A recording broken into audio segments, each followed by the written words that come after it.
mensagem, ele não é agradável, mas não é mesmo. Não é saboroso de ouvir, igual esses testemunhos extraordinários aqui. Não é tão digestivo, não desce legal, a princípio, o tema de hoje, o assunto de hoje. Pelo contrário, é um pouco indigesto.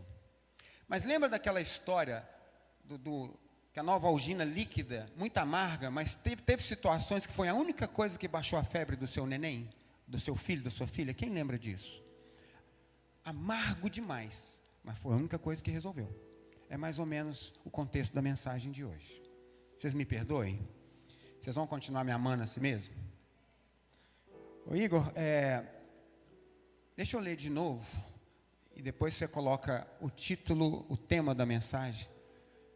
Embora sendo filho, Jesus, não é Pedro, João, Tiago, não é Moisés, Abraão, não sou eu e você não. Jesus Cristo, homem, teve que aprender a obediência. Ele teve que aprender a obedecer o pai dele, que é o nosso pai também, por um feliz, agraciado acaso. Ele teve que aprender a obediência pelas coisas que sofreu. Igor, você consegue projetar para mim o tema da mensagem? O sofrimento à luz da palavra de Deus. Como que um cristão, um crente, deveria fazer a leitura do porquê dos sofrimentos na nossa vida? Porquê, para quê que Deus permite certos sofrimentos na nossa vida? Com que lentes você e eu deveríamos enxergar as experiências de sofrimento que nós enfrentamos? O tema de hoje é sobre isso. Volta ao versículo de novo, Igor, Hebreus 5:8, por favor. Então nós temos duas informações ali, que Jesus teve que aprender a obedecer o Pai. Teve que aprender. Ele não veio prontinho, não. Ele não veio prontinho na obediência, não. Negativo. O texto é claro. Ele teve que aprender a obedecer. E ele teve que frequentar uma escola. Não distrai com a água, não. Ele teve que se matricular numa escola chamada Escola do Sofrimento. Escola de quê? Repita comigo, Escola do Sofrimento. Igor, tem uma outra frase aí sobre escola da obediência? Vê se tem aí.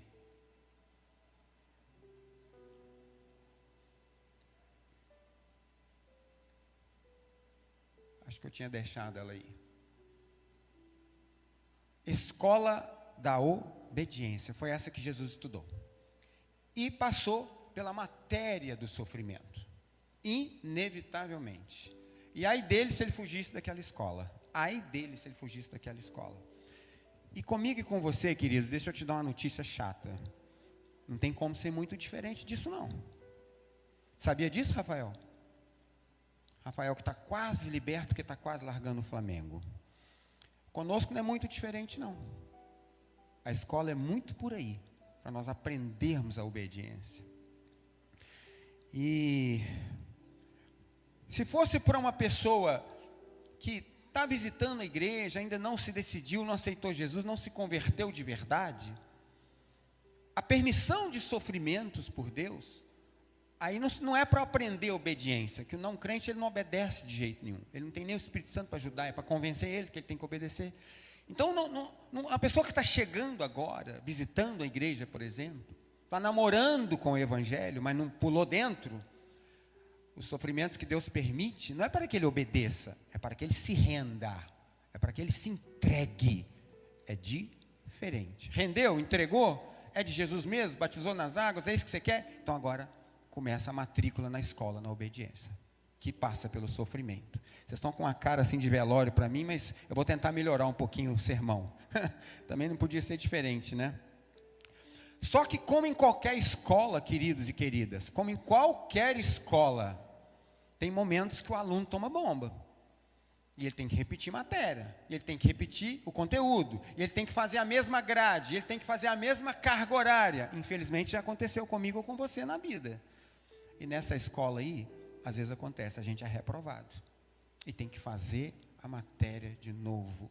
Tem que voltar naquele ano e repetir aquela grade, aquela carga horária. Infelizmente acontece. Uma outra dificuldadezinha que a gente tem nessa escola aqui, Robson, da obediência via ou através de certos sofrimentos que aquele a quem devemos obedecer permite acontecer. Vamos fazer um paralelo com a escola normal, a escola secular, a escola física normal, a escola do MEC normal. Quer ver uma dificuldade que a gente tem, fazendo um paralelo com a escola da obediência, que passa pelo sofrimento? Vamos lembrar aqui, a gente estudando na escola. Quando o professor, Fernanda, quando o professor vai dar matéria nova, ele fica em silêncio ou ele fala na sala de aula? Ele fala na sala de aula, ele não fica em silêncio, ele está dando matéria nova. E quando o professor, Robson, na sala de aula, o professor ele vai corrigir exercícios em plena sala de aula, querendo que os alunos interajam. O professor fica calado ou ele tem que falar nessa hora? Ele tem que falar, ele fala nessa hora. E quando ele vai tirar dúvidas dos alunos, agora, hoje é dia para tirar dúvidas, falem suas dúvidas. Ele pode permanecer calado para responder dúvidas, gente? O professor fala a maioria do tempo. Essa é a nossa dificuldade nessa escola aqui. É porque, assim como na escola comum, no dia das provas, você lembra se o seu professor ficava calado ou ficava falando? No dia de prova, o professor fica falando dentro de sala de aula? Não. No dia da prova, o professor se cala. A maioria das vezes ele fica em silêncio. Essa é uma dificuldade que você e eu temos nessa escola aqui. Da obediência via sofrimentos. É que é comum o professor ficar calado. E às vezes a gente se desespera. Mas você lembra que quando você estava na prova na escola, o professor estava em silêncio. Mas ele não tinha saído da sala, nem por isso. Assim é com a gente. Não quer dizer que ele nos abandonou na prova. Ele só ficou em silêncio. Por uma razão. Mas nós temos que passar por isso. Funciona assim. Quem está entendendo? Igor, você pode jogar o Hebreus 12, 6, por favor?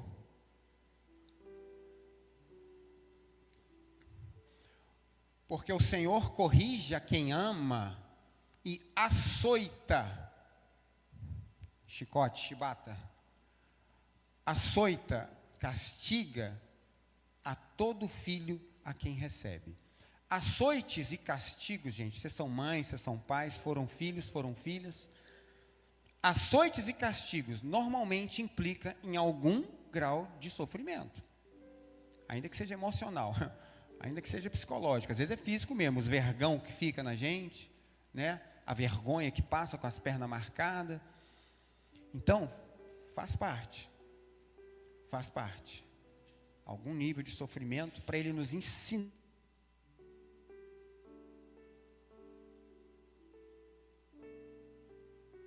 Ensinar esses níveis de obediência. Igor, projeta para mim Tiago 5,13, o próximo, por favor.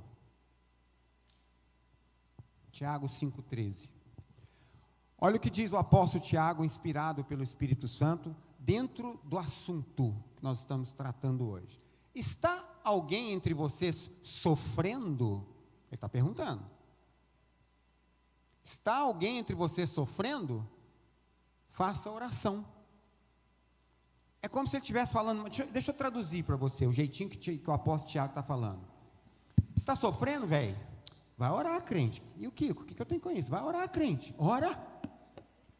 Está sofrendo? Ué, vai orar, vai para o joelho no chão. E daí? O que eu tenho com isso? É mais ou menos assim que ele está falando. Não é nessa educação toda aí não. Sabe? Então, o que a gente aprende aqui? Que um dos propósitos da permissão de Deus para certos sofrimentos é que a gente também, glória a Deus, é que a gente também aprenda a orar por causa dos sofrimentos. Qual a próxima escola que eu escrevi aí, Igor ou Daiane? Próxima escola, não é o versículo não, a frase que eu anotei aí no papel. A escola de oração, via o quê? Sofrimentos que Deus permite. Por isso que Tiago relaciona sofrimento, vai aprender a orar. Sofrimento aumentou? Aprende a orar em níveis maiores. Sofrimento não parou, não? Aprende a orar em níveis mais profundos. Sofrimento não foi embora, não? Aprende a perseverar. É escola, gente. Deus permite certos sofrimentos, porque são escolas, à luz da palavra do Senhor. À luz da palavra do Senhor. Porque assim, nós vamos aprendendo a subir de níveis. A gente começa como crentes que às vezes ora, né? Às vezes ora agradecendo o alimento, agradecendo o almoço, agradecendo o dia, agradecendo o jantar. Crentes que às vezes oram. Daí a pouquinho, ele aperta um pouquinho o nível de sofrimento. Quando a gente vê, a gente também já foi promovido. Nós já somos homem e mulher de oração e não de orações, né? Aí aperta mais um pouquinho e a gente passa a entender que a oração passa a ser mais que um estilo de vida. Ela começa a ser uma necessidade básica de sobrevivência espiritual. Quando chega nesse nível, Rafael, a gente entende, a gente faz da oração, ela representa para a gente uma sobrevivência básica, a questão de estar vivo ou não espiritualmente. Nós estamos num nível já razoável. Aí nós estamos num nível bem razoável. Por exemplo, o que eu quero dizer com oração virar questão de sobrevivência espiritual para mim ou para você? Vamos dar um exemplo aqui. Eu não preciso diariamente, Marlon, virar para o meu corpo e falar assim: corpo, boa tarde, já são 1h, meu querido, por acaso você quer almoçar hoje? Você precisa perguntar ao seu corpo se ele quer comer? Ele simplesmente me move até a geladeira, tem essa não. Ele me move até o armário, até as panelas, abre fogão, ele me move. Eu não tenho que perguntar não. Isso é questão de sobrevivência. Você precisa olhar para o seu corpo, quando dá 11 horas da noite, você precisa olhar para o seu corpo e falar assim: oi querido, como foi seu dia? Por acaso, você está pensando em dormir hoje? Você tinha programado dormir hoje? Claro que não. Ele simplesmente me leva para a cama, ou ele me faz desmaiar no sofá, e acabou, está feito. Porque é uma questão de sobrevivência básica.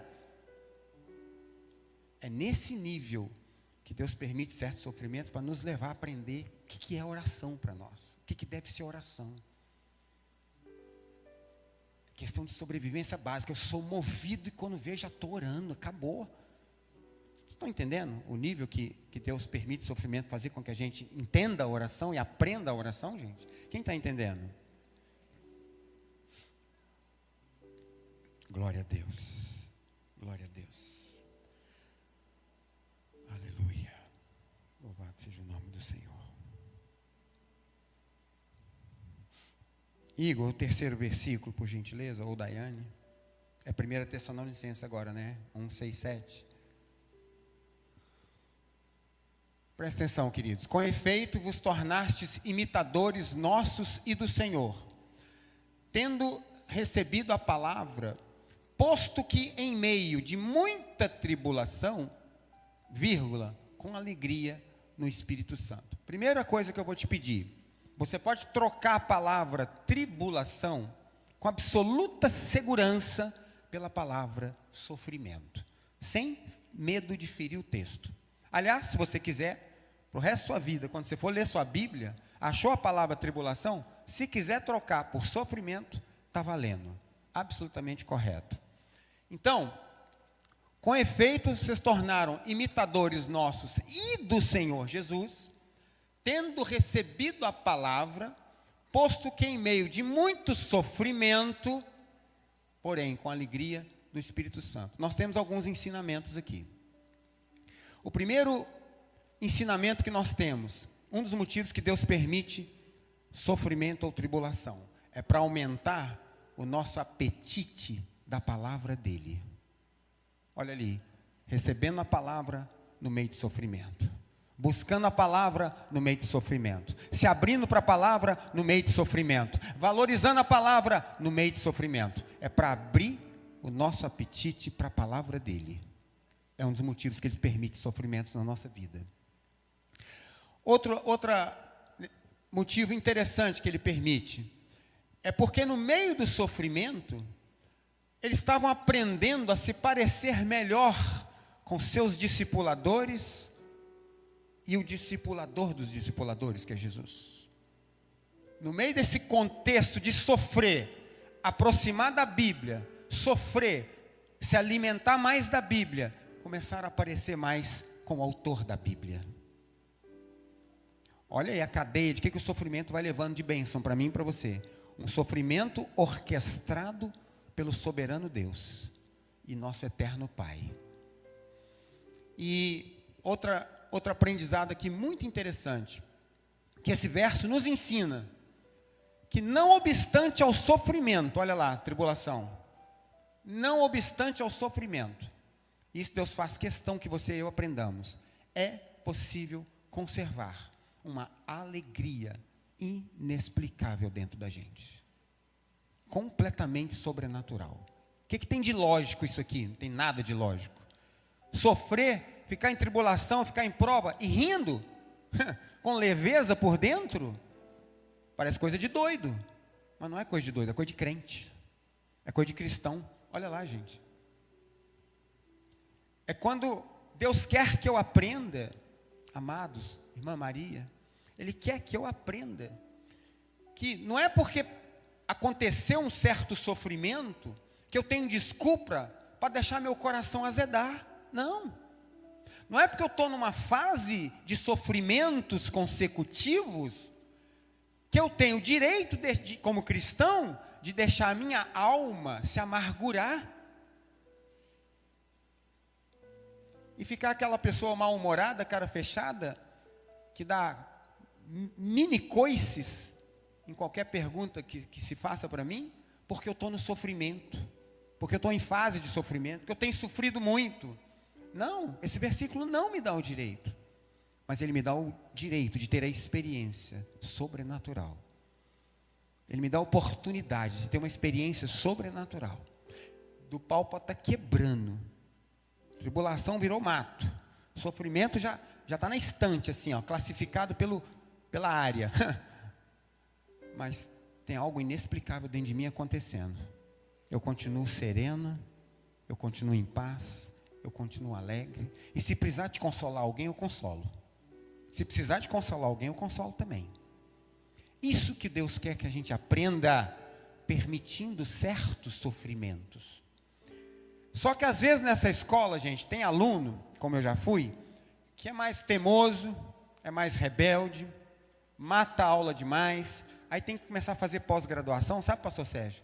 Tem que começar a fazer curso de extensão, tem que começar a fazer curso de férias, porque é teimoso, é cabeça dura, é coração duro, não quebranta, não humilha, não se deixa mudar, não se abre para experimentar esse sobrenatural anormal. Para um ser humano normal, é anormal, claro que é.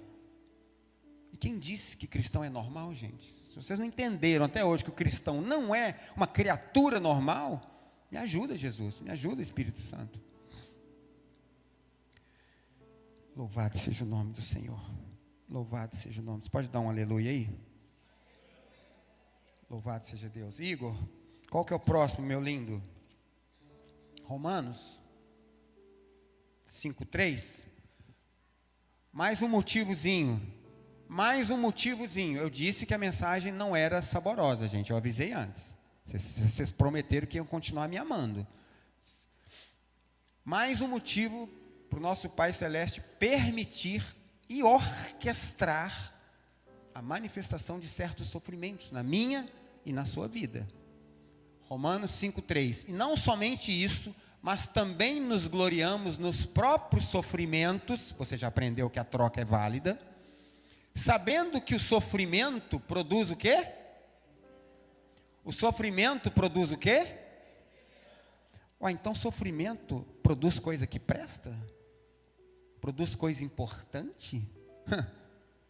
Você quer ver o nível da importância desse negócio que o sofrimento produz aqui? Abre lá, Igor. Abre lá Mateus 24, 13, por favor. Mateus 24, 13, olha lá. Uma pequena importância desse produto que o sofrimento causa em mim e em você. Uma pequena, pastor Sérgio, pastora Suzana, um detalhe, só um detalhe. O sofrimento produz uma coisa chamada perseverança, porque quem perseverar até o fim, esse, não é aqueles outros não, não é todo mundo não, esse será o quê? Quem vai ser salvo? Todo o povão? Toda a galera? Não, quem o quê? E por acaso Deus quer perder alguém? Deus quer perder alguém? Por isso que Ele permite sofrimento. Está fazendo sentido ou não? Está tendo lógica agora? Lógica teológica? Então vamos lá, vamos avançar um pouquinho, Igor. Avança comigo, Igor. Romanos 12, 12. Pastor Sérgio, pode apertar um pouquinho o parafuso ou não? Pode apertar um pouquinho? Se espanar, você assume? Você assume se espanar? Glória a Deus. A pastora Foguete já está me amolando já. Que dia que o pastor Sérgio pode trazer o seu aqui? Eu falei, pronto. Para que você foi me inventar de levar lá? Ela já está atrás de mim, me enfoguetando. Igor, Romanos 12, 12. Regozijai-vos na esperança.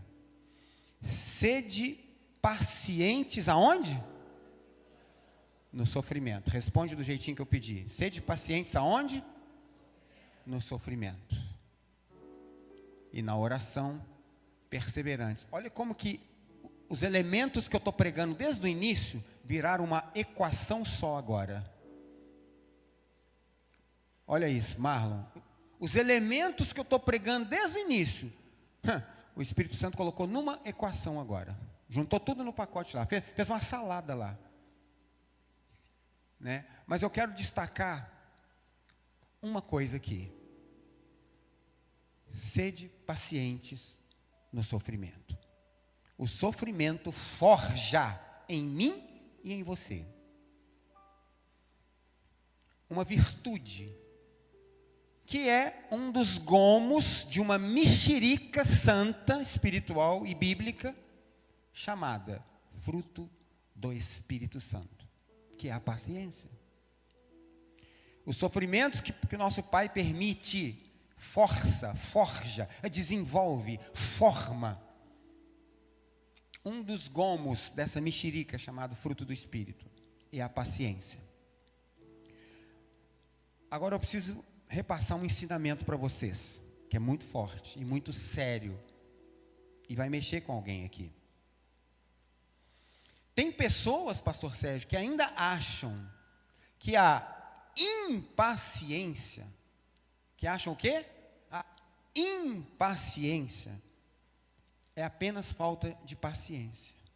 Tem gente que ainda, na igreja, que ainda acha que é. Que impaciência é só falta de paciência. Mas na verdade não é.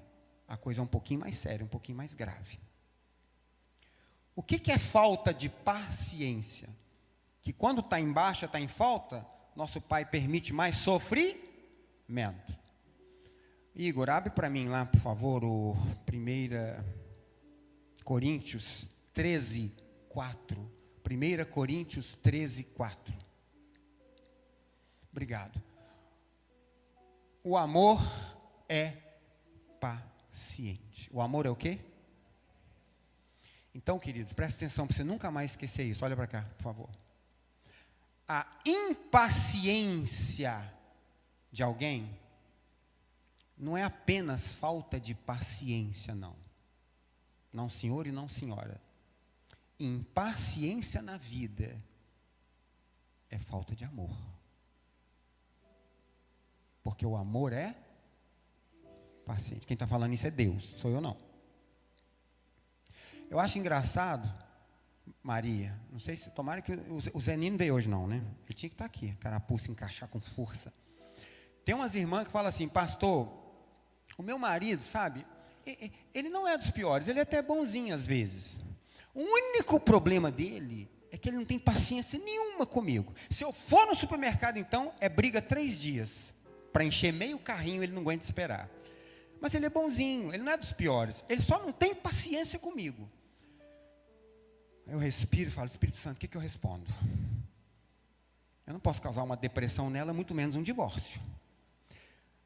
Eu falo, filhinha, lê na sua Bíblia lá, querida. Lê na sua Bíblia lá. Se o seu marido não tem paciência com você, ele tem que aprender a te amar primeiro. Ele tem que te amar mais, filha. Ele te ama pouco. Está aí, ó.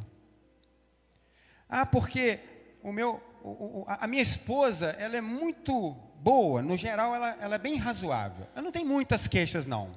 Mas com os meus filhos, ela não tem paciência nenhuma. Lamento informar, mãe. Mas você está precisando amar mais. Olha lá. Impaciência, na ótica divina, à luz da palavra de Deus, não é apenas falta de paciência. Pensem nisso. Quando você estiver impaciente, se liga. Se conecta ao reservatório de amor urgente, chamado Jesus, chamado Espírito Santo, e pede para ele injetar mais, que está baixo. Um bom termômetro para o nosso nível de amor, se a gente está andando em alto nível de amor, é como que está a nossa paciência no dia a dia. Porque se a gente não se ligar nisso, sofrimento vem. Reprova, repete a matéria, carga horária repetindo de novo. Você sabe como é que é a história. Todo mundo aqui já tomou uma bomba na vida, ou quase, raspou. Igor, me ajuda a ir embora, porque só devo ter aí uns 15, 10 minutos mais ou menos. Vamos para o penúltimo versículo, Igor. Salmo 107, 28. Esse aqui o bispo Eduardo, sem querer, me ajudou. Obrigado, querido, você me ajudou, que você falou um pouquinho. Salmo 107, 28. Então, na sua angústia, clamaram ao Senhor. O que eles fizeram? Eles pediram ou clamaram? Bateram papo ou clamaram? Conversaram de boa ou clamaram? Clamaram. Oraram oração básica ou clamaram? Clamaram ao Senhor. E ele fez o quê? Os livrou dos seus sofrimentos. Presta atenção. Tem determinados sofrimentos, Marlon, que Deus permite para nos ensinar o que é e como é que se clama. É a escola do clamor via sofrimentos. Mas por que isso? Deus não é surdo. Palhaçada essa de eu ter que ficar gritando igual doido. Ele não é surdo, não, hein? Vocês acham que eu já não perguntei assim, de forma atrevida para ele? É claro que já. Tomei na orelha, mas já. Vamos abrir em Jeremias, Igor, 33, 3. Presta atenção, tem uma chave aqui. Jeremias 33, 3. Clama a mim ou invoca-me. Eu acho que na ARA, Igor. Bom, enfim, na outra versão ou nessa, clama a mim. Invoca-me a mim. E te responderei. Anunciar-te-ei coisas pequenas, né? Não? Coisas médias? Grandes. E fracas? Não? Firmes ou poderosas, se você quiser entender como poderosas. Que eu estou careca de saber. É essas coisas? Que eu nunca vi, não experimentei, não chegou na minha vida ainda. Essas coisas aqui, pastor Bispo Eduardo, ele só libera mediante clamor genuíno. Aqui não libera no bate-papo, na oração mansinha, igual o pastor Velco, igual uma tartaruga lerda, velha. Não. Aqui, esses tesouros aqui, só libera na base do clamor. Por isso que às vezes ele tem que permitir sofrimento para a gente aprender a clamar. Não é porque ele é chato, ruim, ranzinza, não. Porque essas coisas aqui A lei dele já determinou, só libera via clamor, Marlon. Aqui a oração água com açúcar não vai liberar essas coisas grandes e poderosas, que ainda não chegaram para mim e para você. Aí ele tem que apertar um pouquinho o sofrimento, para a gente aprender a clamar com força. Quem está entendendo? Agora nós vamos quase que encerrar. Está num tempo bom, não está, pastorzão? 5 para as 9? 10 minutinhos? Eu sou muito certo com o horário. O apóstolo pediu um certo horário, eu sou extremamente obediente. Pelo menos eu tento, gente. Às vezes eu erro. O último versículo que nós vamos agora é o Apocalipse, tá? Tinha que ser, né? Apocalipse 2:10. Querida Daiane, presta atenção nisso. Eu sei que vocês estão cansados, com sono, é super natural, super entendo, não me ofendo.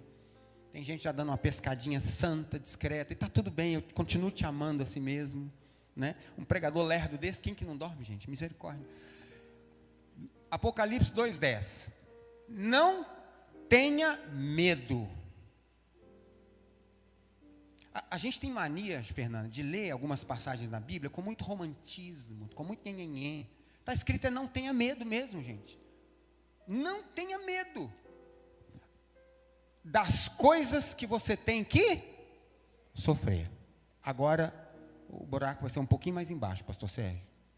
Não tenha medo. Para de evitar. Para com esse trauma. Para de fugir. Não tenha medo das coisas que você vai ter que sofrer. Porque o diabo está prestes a lançar alguns de vocês na prisão para que sejam provados, passarão pela perseguição durante 10 dias. Tem a outra tradução que, em vez de perseguição, fala tribulação, Igor? Porque a minha estava tribulação. Agora eu dei uma de chato, Igor e Daiane. Achou? Não, eles são rápidos demais. Eita, glória a Deus. E tereis tribulação de quantos dias? Ser fiel até a morte, dar-te-ei a coroa da vida. Tem alguns ensinamentos aqui. Primeiro, tem gente que já desenvolveu medo do sofrimento. Medo de sofrer de novo. Eu conversei com um essa semana no gabinete. Claro que eu não vou falar o nome, né? Essa semana eu conversei com um. Não consigo mais me relacionar de tanto sofrer decepções. Não quero saber, não dou conta, não me abro mais. Está com medo de sofrer de novo. Isso não é bíblico. Isso não é bíblico. Olha quem que aproxima quando eu começo a ter medo de sofrimento. Eis que o diabo. Pronto. O medo, o bicho já fareja. Ele fareja, igual o urubu na carniça. Ele fareja o medo. E ele começa a aproximar e começa a oprimir. Sabia disso, Marlon? Então, tem gente que tem medo de ficar para titia, tem gente que tem medo de ficar viúva, tem gente que tem medo de morrer à míngua, tem gente que tem medo de ser chifrado. Acredite, tem crente. Eu já ouvi isso em gabinete. Eu tenho medo da minha mulher me trair. Eu falei, Deus, o que eu faço com esse cara? Eu bato, eu ponho ele para jejuar 50 dias, o que eu faço? E a mulher dele uma bênção. Mas tem medo. Né? Tem gente que tem medo de perder o emprego. E ficar por conta aí do auxílio esse, auxílio aquele. Tem gente que tem medo de certos sofrimentos virem. Mas olha quem que está aproximando enquanto isso. Olha o nome dele lá, o diabo. Isso é uma didática bíblica, gente. Isso é didática bíblica. A gente não inventa nada não, pastor Sérgio. A gente lê e o Espírito Santo ajuda a entender. É simples. Né?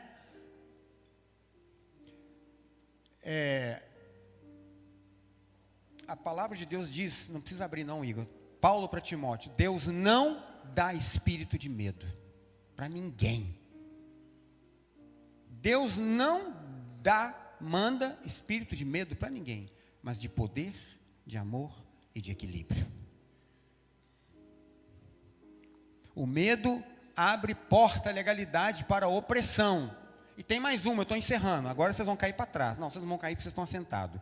Igor, mostra para eles em Jó 3:25 como é grave o medo habitando, ainda que discretamente, escondido em alguma gaveta da alma de um cristão. Sabia que a minha alma e a sua tem gavetas? Claro que tem.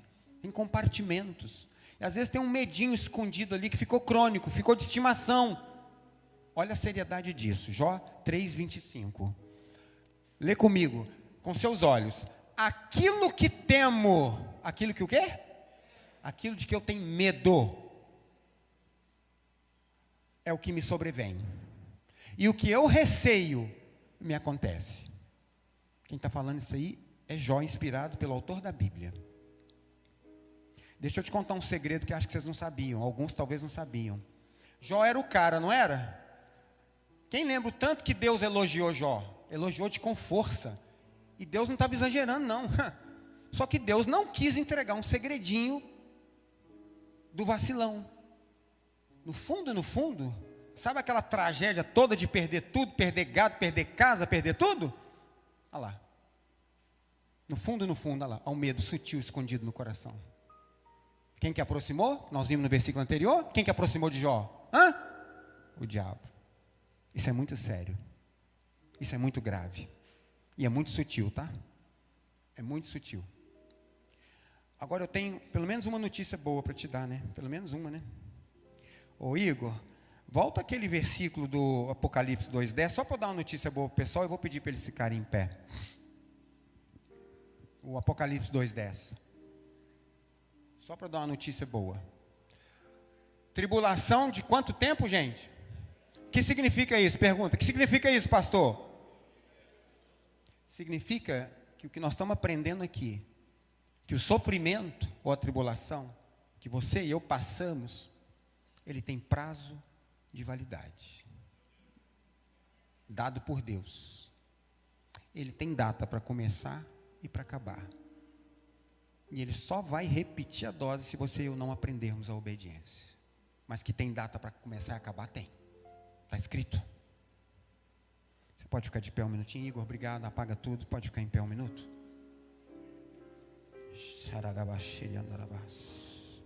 Feche os seus olhos, não desconcentre, por favor, é um momento muito delicado, tem uma guerra espiritual aqui, nesse contexto, que você não tem noção.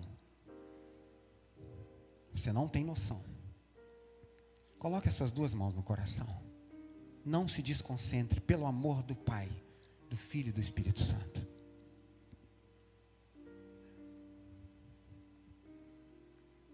Tem duas situações que, creio eu, que o precioso Espírito Santo quer convidar para resolver aqui hoje nesse altar. Eu creio que tem duas situações, pelo menos.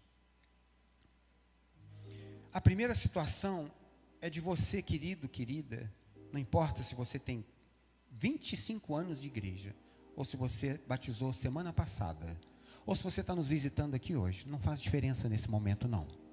Acredite, nesse momento não faz diferença.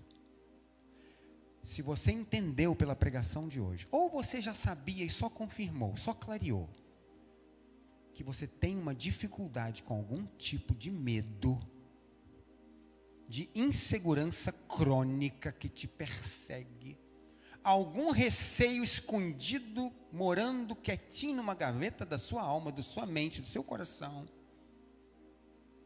você não pode ir embora com isso, carregando isso aqui, não. Você vai ter que deixar isso no altar. Porque Jó deixou escondidinho na gaveta. O preço saiu caro. Você sabe da história. Nem um medo é autorizado por Deus a habitar no coração de um cristão, na mente de um cristão, na alma de um cristão. Não é. Se você, querido, querida, tem uma dificuldade específica com questão de um medo, você precisa deixar a graça, o amor e o poder do Espírito Santo arrancar isso de você hoje. Arrancar isso de você hoje. Acredite, se der algum desconfortozinho no arrancar, acredite. Se ir embora com isso e fingir que está tudo bem, lá na frente a tendência é custar mais caro. Então, se é para passar um pequeno desconforto e resolver, Bora passar agora, eu passo junto com você. Não tem problema nenhum. Nós estamos aqui para isso.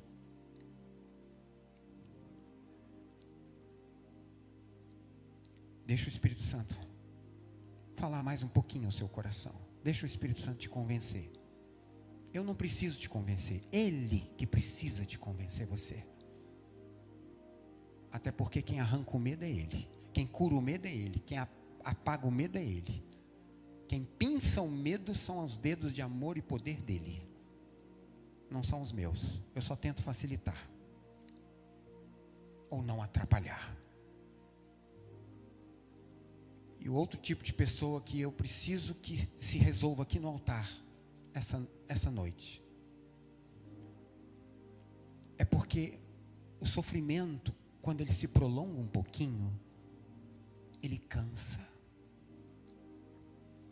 O sofrimento, quando ele se prolonga um pouquinho, ou além de um pouco, ele começa a cansar a pessoa. Começa a cansar a alma, começa a cansar a mente, começa a cansar as emoções, começa a cansar até a fé. Cansar a fé, pastor, existe isso, está na Bíblia. A fé de Pedro cansou, quase desmaiou. Está na Bíblia. Pode ser que o pacote do seu sofrimento deu uma prolongada, querido, querida. E você começou a ficar cansado, cansada, muito cansado, muito cansada. Psicologicamente, emocionalmente, até fisicamente, mentalmente, às vezes espiritualmente. Porque cansa, gente. Sofrer cansa. Sofrer cansa sim, quem falou que não? Ainda bem que Jesus falou o seguinte para mim e para você: venham a mim. Mateus 11, 28. Venham a mim. Todos vocês que estejam cansados ou sobrecarregados. Você pode ser até um